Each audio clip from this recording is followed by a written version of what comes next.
And the question has to be asked, Taoiseach, and I ask you, why is it that in this country, those agencies and those workers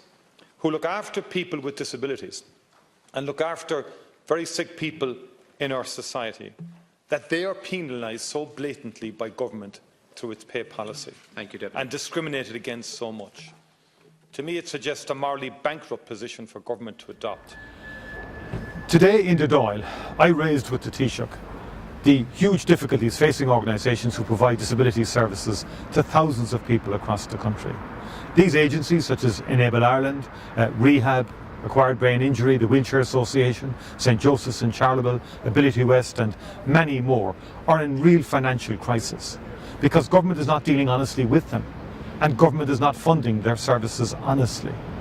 To make matters worse, in the context of the recent pay restoration as part of the national pay agreements, workers in these agencies are not getting fair play and have not had their pay restored like those working in the public service. The result is that these agencies are having difficulty in recruiting staff and retaining staff because there's a big differential in their pay compared to pay of workers in the mainstream